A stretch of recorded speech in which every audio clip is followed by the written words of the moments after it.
I swear I just like pulled a muscle in my butt, dude. I just reached over. I had my like a whatchamacallit, standing fan like a few feet away, but I pointed it the other way because I was like, I'll just turn it on and freeze at the start of the race, and if I start sweating, it'll be good that I have it on. So I just reached over, just like pulled my hamstring or something. It was like just way too far of a reach. I should have like just sat up, but no. Okay. Uh,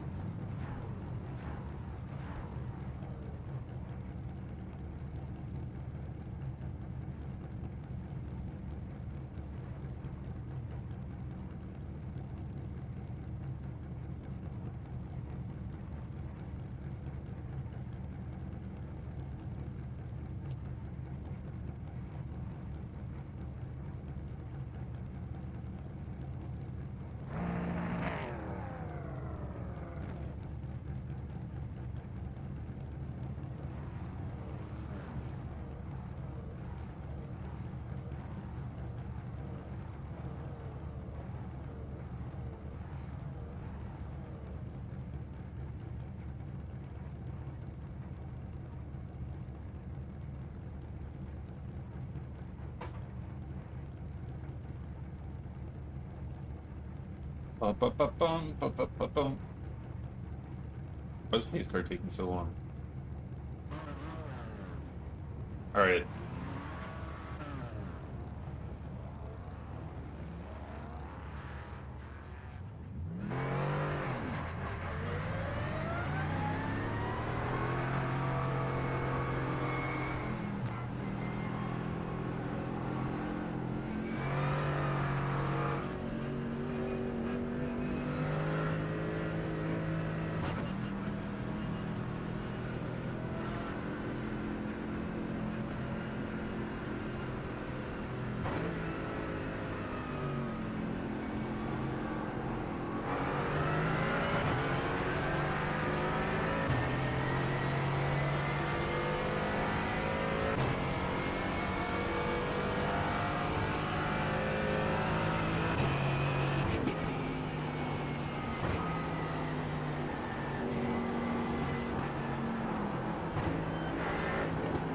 Raced with this dude before, this Cole guy. Somehow he just shoots his car super deep into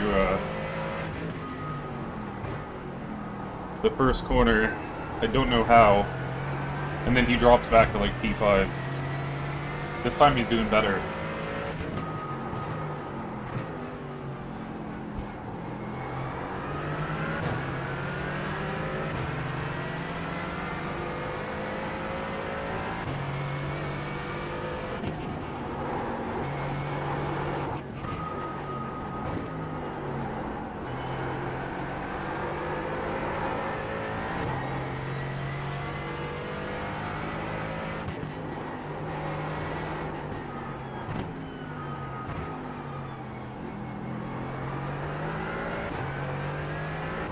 And he's done.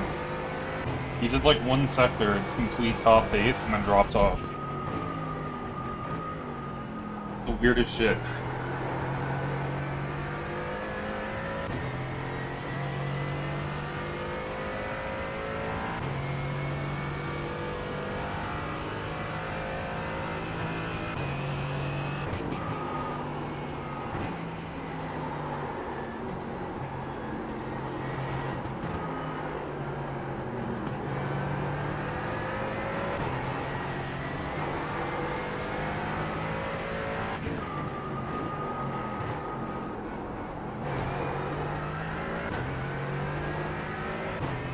That was amazing. God. Right. I was thinking so much about that, I just missed the hairpin. These race starts are so ridiculous.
Hey, hang on. This track is like a roller coaster. It's so hard to.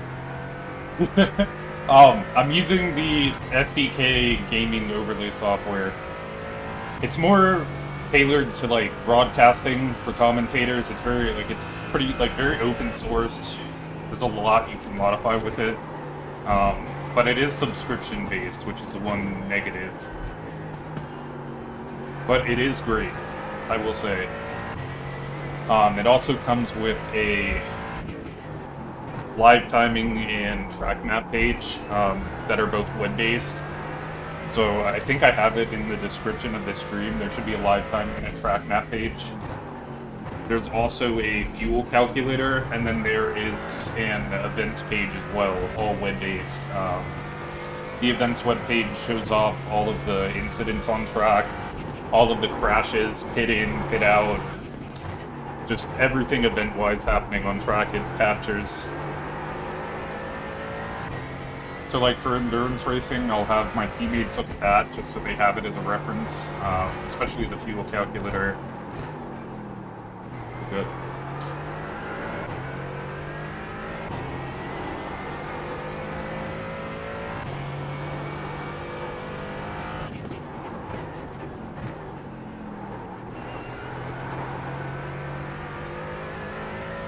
I normally use the CAP software, KAPPS. It's significantly cheaper. It's still a paid subscription, but it's like $1 or $2 US a month. That's usually what I run for all my streams, but whenever we do like a special event on iRacing, like we did the Fuji 8-hour recently, then I'll pay for like a month or two of SDK just to use for that stream. And then once this month runs, I'll just go back to cabs.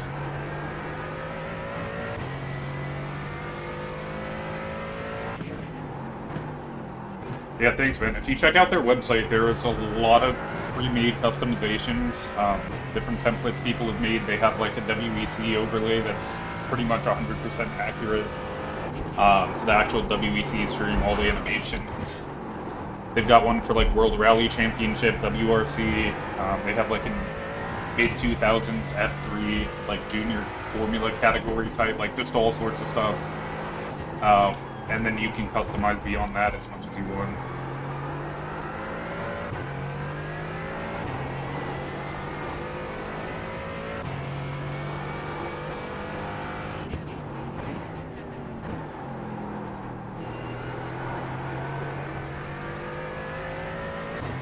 Like, after this race, I'll probably go, I want to adjust the opacity of all of my overlays because it's a little bit too transparent. I'll probably make them all a bit darker. And then mess around with some of the fonts and stuff. Pretty much just do whatever.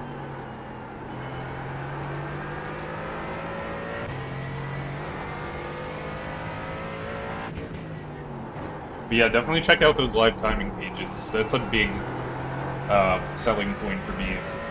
Especially the live timing, it just has so much good info. Just completely on the fly.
That's a lot of details.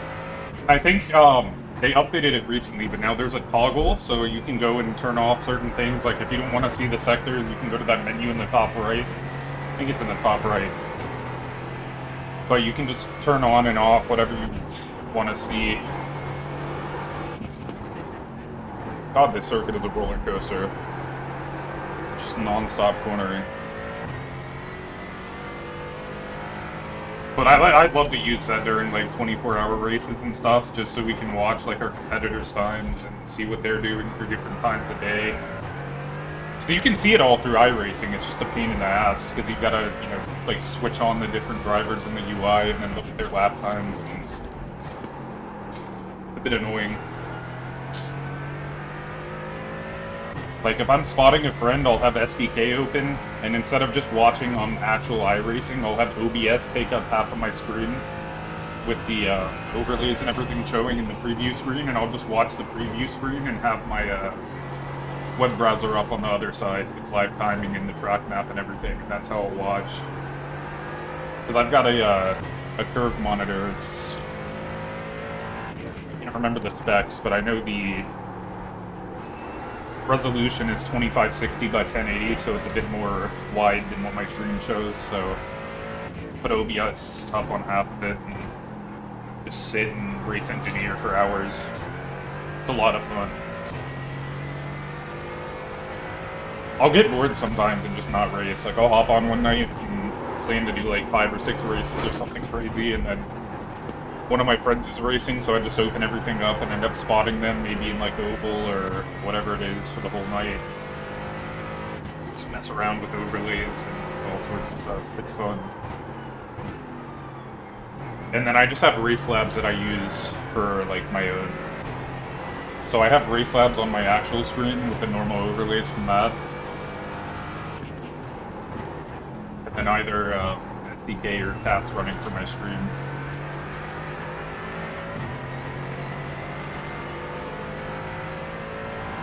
SDK is just a bit too flashy, because it's all like broadcast oriented, like positions flashing, different colors changing, and I could run it on my monitor, but it's just a little bit too much.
Oh, okay, that's cool. I've actually never heard of that before.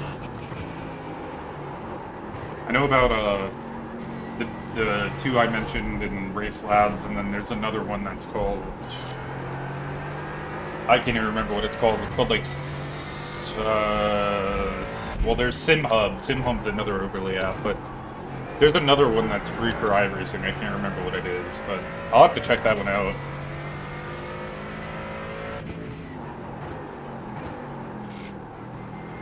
I just like having a collection of streams. Like, I run a chat and everything, and sometimes people hop in, and especially like friends of mine on my like our Discord server where we hang out will like tune in. But it's cool mainly for me just to have like the full replays of almost every single ranked race I've done in the past 4 years or so, just all streamed in their entirety with voices and like my voice overlay and everything. All of our like conversations and trials and tribulations and rage moments and stuff, like just everything is stored, which is cool.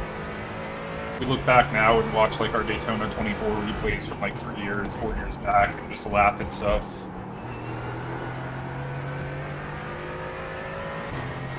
So I just always make a point to like stream pretty much literally things. I've got a lot of stuff unlisted too.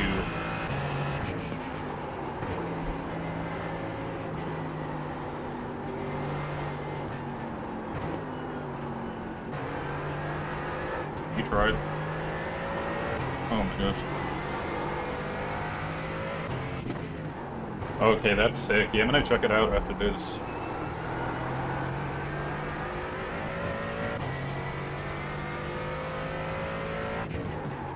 Yeah, Caps is one of them. Caps is the other app that I use. If I'm not using SDK, because it's very expensive, I'll use Caps. It's a lot cheaper subscription-wise. I'll only use SDK if, like, when we do special events, and I'll pay for 1 or 2 months at a time. But I can't remember what it's called. There's Race Labs, Caps, SDK. You mentioned the iOverlay. There's SimHub, which is more of a dashboard app. It's less about like timing overlays. But there's a I was on the tip of my tongue and I was gonna say it and it's just fallen and now I'm like I need to figure it out. But it's meant to be like an open source like free overlay app meant for iRacing. It's just completely free and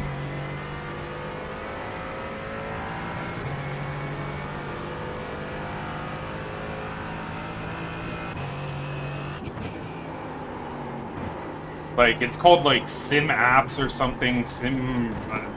something. It's not, like, specific to... The name isn't specific to iRacing, but... I do wish there were more options. Like, the options that are available are great for what they are. I mean, apps like Race Labs and stuff are, you know, great, top-notch. I use them, but... I do wish there was a bit more competition, a bit more variety. Because you end up, like, having a lot of similar streams, too. Like, you go and watch pretty much any iRacing stream on Twitch. Most of them are running Caps. If not, they're running Race Labs. SDK is used a bit less often since it's more broadcast-oriented, but... you just end up seeing a lot of the same stuff over and over.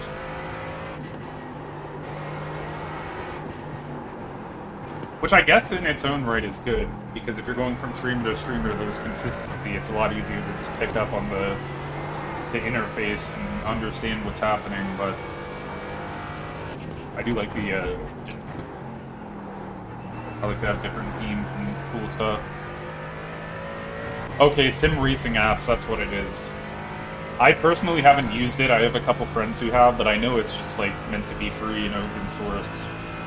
And I've heard people, like, on Reddit and other things say good things about it. I'm not sure how old it is, or if it's, maintained.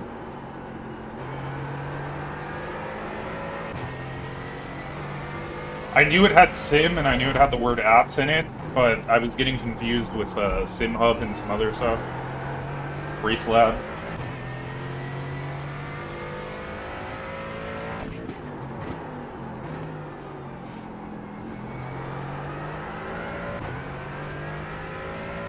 And then I use, I do use some Race Lab overlays on my stream. So, like, the flag overlay, where it shows, like, green flag, yellow flag, white flag, checkered flag, everything, that runs on my stream, and that is its own individual, like, browser overlay from OBS, or from Race Lab to OBS. And then the steering wheel, I hope my steering wheel's on, I meant to turn it on, but, if you see a steering wheel graphic that's turning at the bottom of the screen, that's also Race Lab.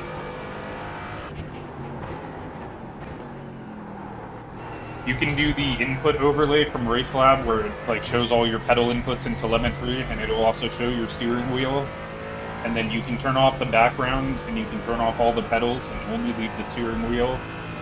And then you can upload a custom picture to Race Lab of a steering wheel, so I just uploaded a Thrustmaster one. So I use SDK, but then I run some Race Lab stuff over it.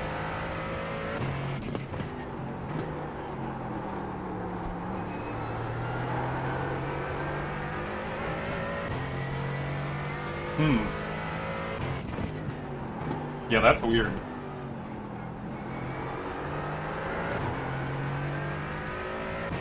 Okay, cool, yeah.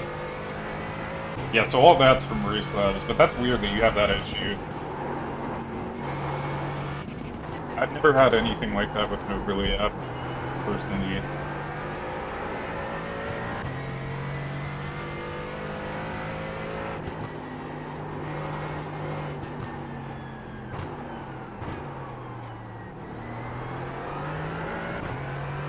Oh, nice. Yeah, the rim that I have in the graphic, I used to have that open wheel rim. I got rid of it, and now I have the, I'm gonna go wide. I have the SF1000 Ferrari rim for Thrustmaster. But I'm probably gonna get a direct drive wheel soon. I'm gonna get rid of this. I have the Thrustmaster load cell pedals, TLCM.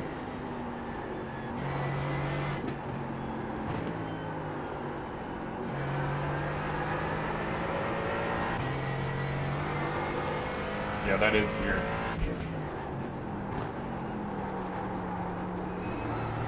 Yeah, I've also been using, I don't know if you've heard of it or if you use it, but the IRFFB app, iRacing Force Feedback. It's a third-party software.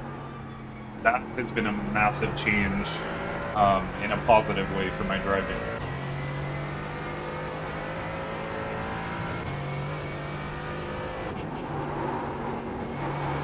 Because it adds in the seat of pants feeling that iRacing doesn't provide, so you get enhanced understeer and oversteer effects. You can feel curving.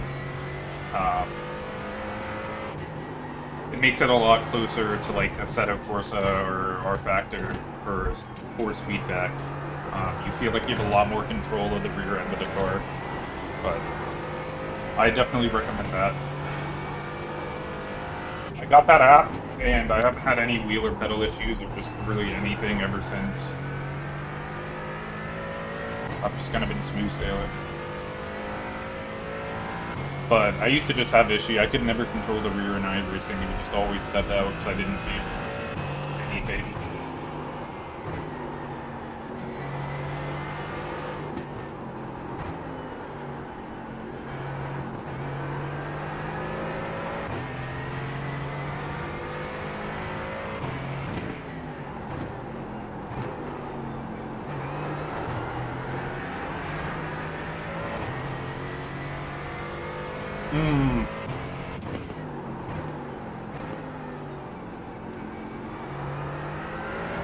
Yeah, I have the version from GitHub called IRFFB 2022.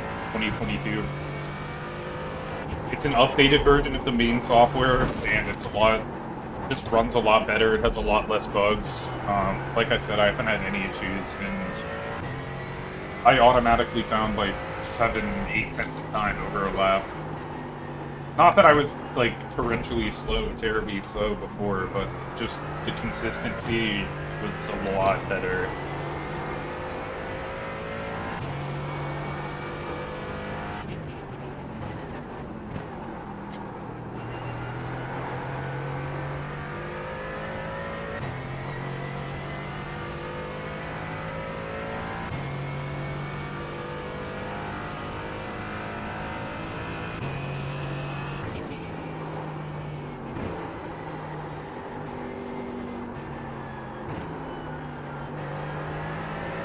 Yeah, feel free to hop in on our Discord if you want. Oh, what are these guys? These guys are okay. Don't kill me, don't kill me, don't kill me, don't kill me. But we have a... pretty much... It's just a server for friends and I, but we have a lot of sim racing resources and real-life racing resources and other things. And we've got a lot of people who come from different sim backgrounds, mainly, like, a lot of people who are mainly, like, Assetto Corsa, R-Factor, iRacing, AMS2, and all the above, so... There's a lot of good conversation about, like, just hardware, software, please let me go...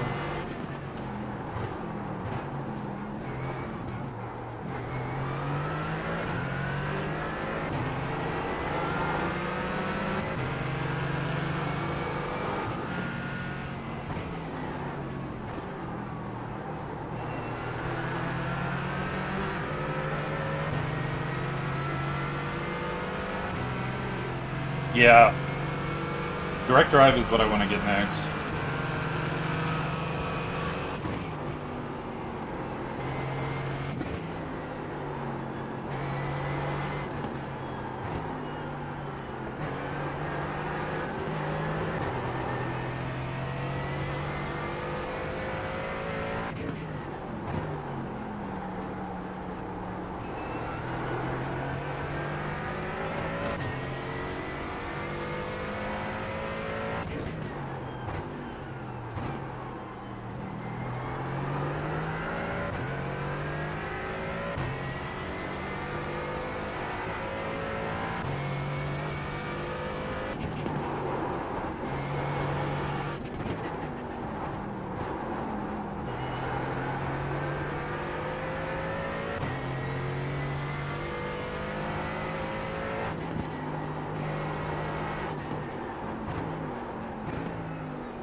I've been looking at some different wheels though.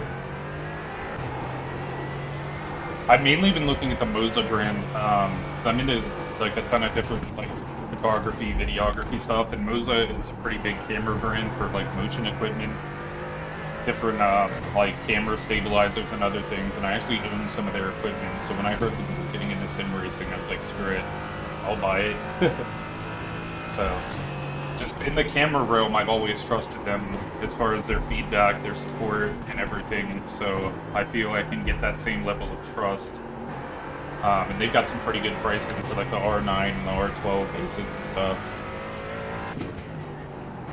So that might be the direction I go. Oh, okay. Here, I'll paste a new link. It might be broken, or if it's not working, it's definitely broken. I don't know. It's supposed to update with a new link. It's from Discord's website, they stream overlays.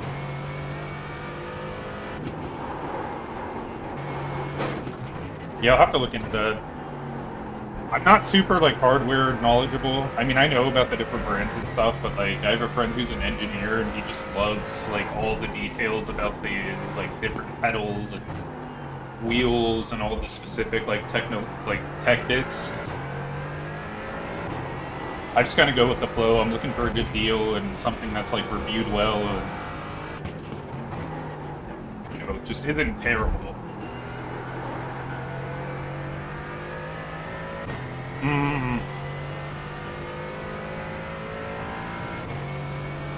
Yeah, I don't know much about the core of the company. That's pretty fair though. I just know that with their camera equipment, I've been fine. So I'm like, yeah. Maybe it'll be fine.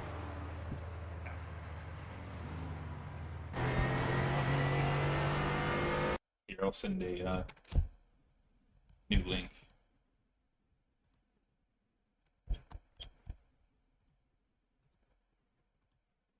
Paste.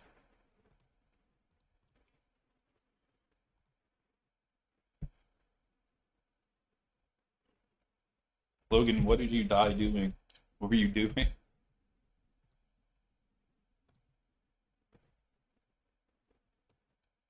Oh shit, Daytona. Here, let me get that.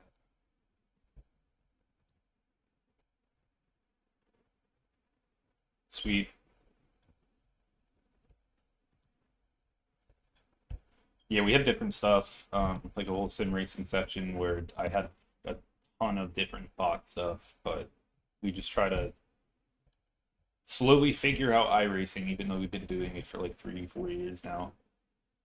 You just never feel like you understand the physics model, like any like the process.